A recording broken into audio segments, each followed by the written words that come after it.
mo ran Tinubu lọ́wọ́ láti di ààrẹ ní 2023 àmọ́ APC yìí máa fọ́ o.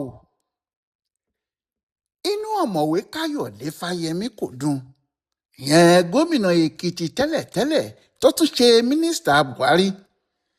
Bó sì ti jẹ́ pé inú ẹni kì í dùn ká pa á mọ́ra, bẹ́ẹ̀ náà ló jẹ́ inú ẹni kì í bàjẹ́ ká pa á mọ́ra.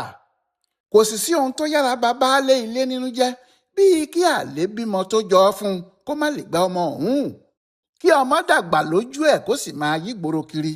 Bó bá ti ń rí ọmọ ọ̀hún nínú ẹ̀ yóò máa bàjẹ́. Ìbànújẹ́ títí ayé ni. Ó dàbí pé bí kinní náà ti rí fún Fáyẹmí rèé, inú ẹ̀ kò dùn rárá sí ohun tó ń lọ nínú ẹgbẹ́ APC. Inú ẹ̀ kò sì dùn bí àwọn aṣáájú ẹgbẹ́ náà ṣe ń ṣe àti ètò gbogbo tí ẹgbẹ́ náà ń ṣe báyìí, pàápàá ìdìbò primary tí wọ́n ṣe lọ yìí. Tí náà bà á nínú jẹ́. Ó ní kì í ṣe báwọn ṣe bẹ̀rẹ̀ APC rèé o, pé kì í ṣe ohun tí àwọn sọ pé APC fẹ́ ṣe rèé o. Gbogbo àgbékalẹ̀ táwọn tí wọ́n dá APC fi lélẹ̀ kọ́ nìwọ̀nyí. Àwọn tí wọ́n ń ṣe APC báyìí ti sọ ẹgbẹ́ di ọmọ ìjọba, pé àwọn aláṣẹ ìjọba lókù tó ń pàṣẹ ẹgbẹ́ báyìí. Bẹ́ẹ̀ ẹgbẹ́ yàtọ̀ síjọba o, ẹgbẹ́ ló yẹ kó máa pàṣẹ fẹ́ni tí wọ́n bá yàn sípò.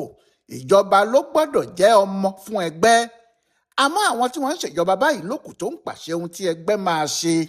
Ọ̀rọ̀ náà ń dùn pé Aso Rock níléeṣẹ́ ààrẹ lókù táwọn èèyàn ń rọ́ lọ báyìí láti lọ mọ bí wọn yóò lè wọlé tàbí wọn ò ní wọlé ìdìbò. Aso Rock làwọn èèyàn ń lọ báyìí láti lọ gba kọ̀ǹsẹ́ńsọ̀ wá sílé, níbi tí wọn yóò ti sọ fún wọn pé ẹni báyìí ni kí gbogbo wọn dìbò fún, tí kò sì sẹ́nìkan tó lè yí padà. Ó jọ pé pọ̀n là á ṣẹ́fọ̀n, bí yóò ṣẹ̀jẹ̀ kó ṣẹ̀jẹ̀, bí yóò sì ṣomi kó ṣomi, ní Fáyẹmí fọ̀rọ̀ náà ṣe. Bí ọ̀rẹ́ ẹni bá ń wá ká ìyá ẹni mọ́lé nítorí pé bàbá ẹni ti kú, tó sì ń bá ìyá ẹni láṣepọ̀, bí èèyàn ò bá lè kìlọ̀ fún ìyá ẹni pé ohun tó ń ṣe ò dáa, ó yẹ kó lè sọ fọ́rẹ́ ẹ̀ pé kó má délé bàbá òun mọ́ o. Fáyẹmí sọ̀rọ̀ ó pòwe. Ọ̀rọ̀ náà sì di pẹ̀tẹ̀pẹ̀tẹ̀ tá a nà ní pọ̀pá. Ó ta bá ààrẹ Bọ́lá Tinubu pàápàá lára. Ó ní bí àwọn tí wọ́n fẹ́ du ipò nínú ẹgbẹ́ APC ṣe ń rọ́ lọ sọ́dọ̀ Tinubu yìí, tó jẹ́ pé Tinubu lókù tó ń sọ ẹni tí wọ́n gbọ́dọ̀ mú níbìkan. Ó ní ohun tí kò dáa gbáà ní, tí yóò sì jẹ́ kí ẹgbẹ́ APC fọ́ tó bá yá. Ó ní òṣèlú tí wọ́n fi kọ́ òun, òṣèlú tó ń ṣe primary ní ìbò abẹ́lé. Nínú ìbò abẹ́lé ni wọ́n ti gbọ́dọ̀ yan ẹni tí yóò du ipò kan tàbí òmíì. Ó ní bí wọ́n ti ṣe fóun nígbà tí òun yóò di gómìnà lákọ̀ọ́kọ́ ní 2006 rèé, tí wọ́n sì tún ṣe bẹ́ẹ̀ fóun lẹ́ẹ̀kejì ní 2018, pé ohun tí wọ́n ń pè ní democracy nìyẹn. Democracy kì í ṣe consensus, àfi tó bá jẹ́ ibi tí wọ́n ti fẹ́ ṣe kiri náà pẹ̀lú òdodo. Bẹ́ẹ̀ gbogbo èèyàn ló sì mọ̀ pé àwọn olóṣèlú kò lódodo tọ́rọ̀ bá ti dà bẹ́ẹ̀. Bẹ́ẹ̀ ni Fáyẹmí sì ń tẹnumọ́ pé kì í ṣe bí àwọn ti dá APC sílẹ̀ rẹ́sẹ̀. Àwọn bàbá tó dá APC sílẹ̀, ohun tí wọ́n fi bẹ̀rẹ̀ kọ́ nìyí, nítorí bí APC ṣe wà báyìí, kò sáàyè ìjíròrò lórí pé báyìí ni ká ṣe, báyìí ni ká gbà á. Àṣẹ lókù tí àwọn olórí ẹgbẹ́ ń pa. Àwọn adarí náà sì ti di apàṣẹ wàá, wọn kì í gbọ́rọ̀ lẹ́nu ẹnikẹ́ni.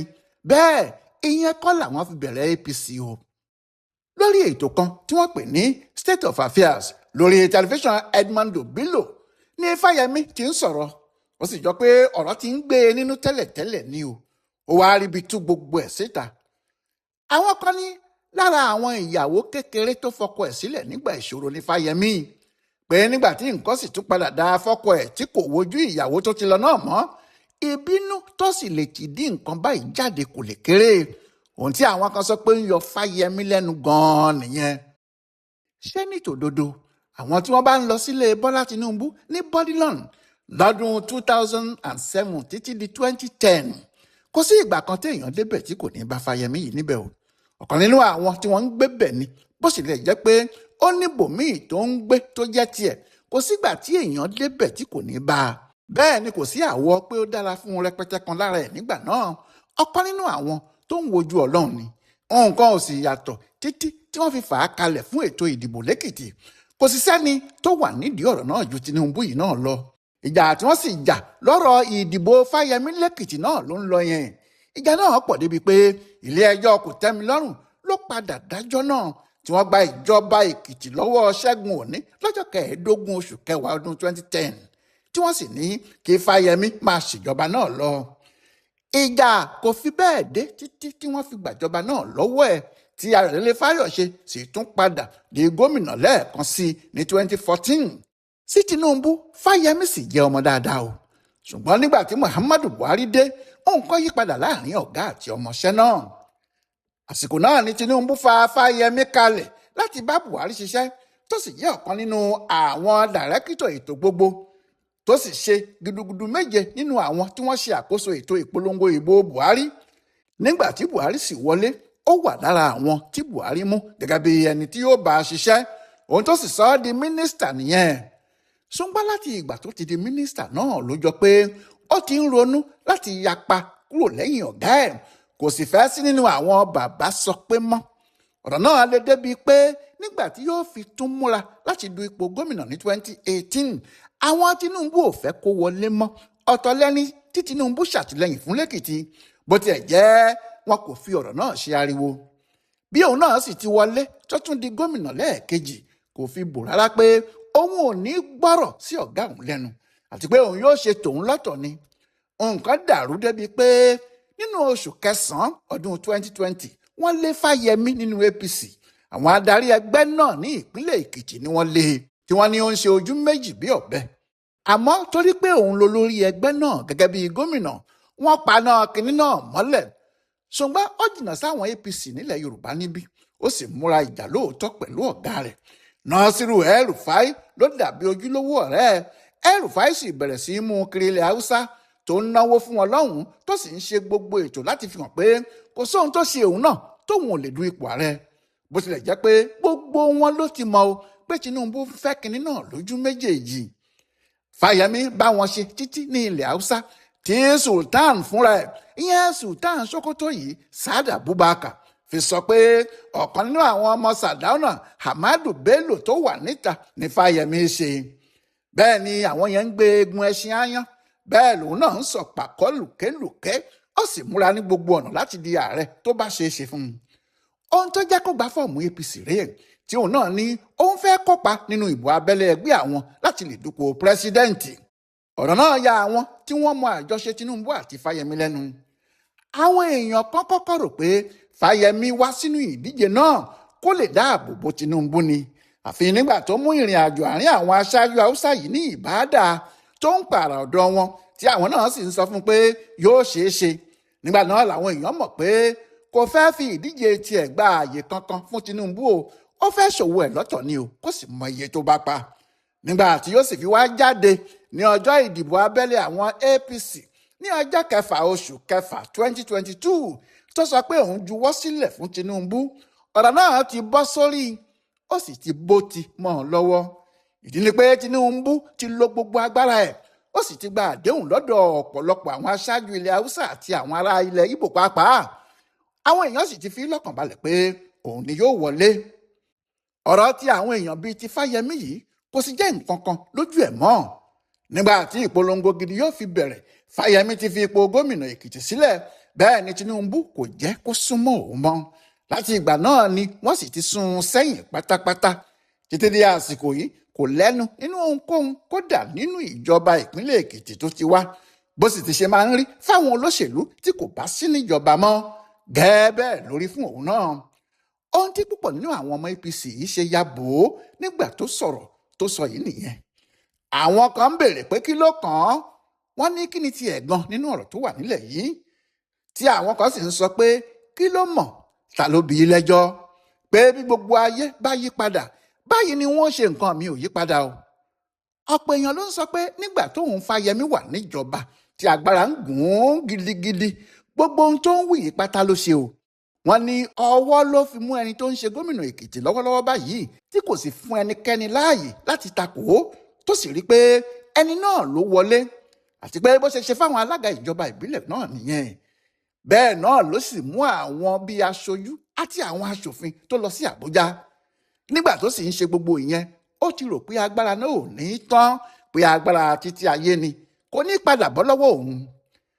Àmọ́ àwọn míì ní ọ̀rọ̀ náà lè le jù bẹ́ẹ̀ lọ fún un, nítorí bó tiẹ̀ jẹ́ pé Fáyẹmí ń tẹnumọ́ pé ọmọ ẹgbẹ́ APC lòun, òun kò sì ní fi ẹgbẹ́ náà sílẹ̀, síbẹ̀ àwọn aṣáájú ẹgbẹ́ náà kò fọkàn tán rárá ni. Wọ́n ní ìgbà kan wà tó ti fẹ́ bẹ́ síta kúrò nínú APC tó ń ṣọ̀rẹ́ àwọn tí wọ́n ń tako Tinubu. Ohun tí wọ́n ṣe ń sọ báyìí ni pé nínú oṣù kẹjọ ọdún 2025 tó kọjá lọ yìí ni Rotimi Amechi sọ pé òun ò mọ ohun tó ń ba Káyọ̀dé Fáyẹmí lẹ́rù tí kò máa bọ̀ kó farahàn ní gbangba gẹ́gẹ́ bí ọ̀kan nínú àwọn tí àwọn jọ dá ẹgbẹ́ alájọṣepọ̀ ADC sílẹ̀. Amechi ní nílé ọkùnrin kan tó ń jẹ́ Nasiru Danu làwọn ti pàdé tí àwọn sì fohùn ṣọ̀kan pé ìdásílẹ̀ ẹgbẹ́ alátakò ló máa dáa fún ìjọba Tinubu yìí torí bí ìjọba náà ti ń ṣe àti ibi tó ń lọ kò dáa rárá. Ó ní Fáyẹmí wà níbẹ̀ tó sì fọwọ́ sí. Lọ́jọ́ 10 oṣù kẹjọ náà, ìyẹn ní 2025, Fáyẹmí sáré jáde pẹ̀lú ìwé gúngùn kan. Ó sì ní òun ò sí nínú ìpàdé kankan pẹ̀lú Amechi o. Ó ní òun ò mọ ohun tí ọkùnrin náà ń sọ rárá. Àmọ́ kò sẹ́ni tó gbà á gbọ́ títí lórí àwọn tí wọ́n ń ṣèjọba àti Tinubu pàápàá. Wọ́n ní kò sẹ́ni tí fọ̀bẹ tó bá nù jẹ́ṣù. Àmọ́ ẹni tí wọ́n bá apá ewúrẹ́ lọ́wọ́ ẹ̀ bí wọ́n bá béèrè bí ìtàn ẹran náà ṣe rìn ó gbọ́dọ̀ rí àlàyé ṣe. Wọ́n ní kò sí ìdí kankan tí Amechi fi gbọ́dọ̀ purọ́ mọ́. Ọ̀rọ̀ náà túbọ̀ mú àwọn èèyàn APC pàápàá àwọn tí wọ́n bá súnmọ́ ààrẹ jìnnà sí Fáyẹmí ni. Àmọ́ ohun tí Fáyẹmí ń sọ ni pé ẹni tó bá létí kó gbọ́ ohun tí ẹ̀mí ń wí o, pé òun fúnra òun yìí wà nínú àwọn tí wọ́n ṣèrànlọ́wọ́ gidi fún Tinubu tó fi wọlé ní 2023. Kò sì sẹ́ni tó lè jáde kó ní òun ò ṣe àtìlẹ́yìn fún un nígbà náà. Àmọ́ bí òun ti rí APC tó ń lọ yìí tó ti kúrò ní ipa tí àwọn tó dá a sílẹ̀ fi lélẹ̀, ẹgbẹ́ náà yóò fọ́ láti inú ilé wá ni o. Inú ilé ni wọn yóò ti bẹ̀rẹ̀ ìjà gidi. Àwọn tí kò gba tirẹ̀ nínú APC ní ẹni àná lára ń ta ni pé èyí tó ń dùn ju èyí tó ń sọ jáde lẹ́nu lọ, pé nítorí tí Tinubu kò gbé iṣẹ́ kankan fún un ló ṣe ń sá sígbá tó ń sá sáwo. Ṣùgbọ́n Fáyẹmí ti ní kí wọ́n má pe òun ní gómìnà àná tàbí mínísítà tẹ́lẹ̀. Ó ní ìyẹn ti wá ó ti lọ pé òun ti padà sẹ́nu iṣẹ́ òun báyìí. Ọkùnrin náà ní òun kàn dákán lọ ṣe iṣẹ́ òṣèlú tí òun ṣe yẹn ni, àbọ̀ ọ̀ṣẹ́ lásán ni. Ṣùgbọ́n ojúlówó iṣẹ́ òun gan iṣẹ́ olùkọ́ni. Òun sì ti padà sí yunifásitì láti máa kọ́ àwọn èèyàn níwèé àti láti máa ṣèwádìí lórí ohun gbogbo tó bá ń lọ láwùjọ. Bóyá ni kò sì jẹ́ ohun tó dáa jù fọkùnrin náà lásìkò yìí ló ṣe yẹn o. Kó padà sí yunifásitì kó máa mẹ́fun. Bí bẹ́ẹ̀ kọ́ tó bá ní òun yóò bá wọn dá sí ọ̀rọ̀ òṣèlú àsìkò yìí, pàápàá lásìkò tí Tinubu ń ṣèjọba yìí, pẹ̀lú gbogbo ohun tó ti ṣe sẹ́yìn àti àwọn ọ̀rọ̀ tó ti sọ sẹ́yìn àti àwọn ọ̀rọ̀ tó ń sọ lọ́wọ́lọ́wọ́ báyìí, àfàìmọ̀ kó má jẹ́ lórí tiẹ̀ ní ọ̀rọ̀ yóò ti bẹ̀rẹ̀ sí gbọ́kùnrin o. Ọláìwọlá alága ló ń yẹ ìfọ̀rọ̀wánilẹ́nuwò tí Káyọ̀dé Fáyẹmí gómìnà ìpínlẹ̀ Èkìtì tẹ́lẹ̀ ṣe, tó sì ń ṣe àkọsílẹ̀ fún ibùdó àgbáyé fún àṣà àti ìṣe Yorùbá World Center nínú ọgbà yunifásitì Ìbàdàn.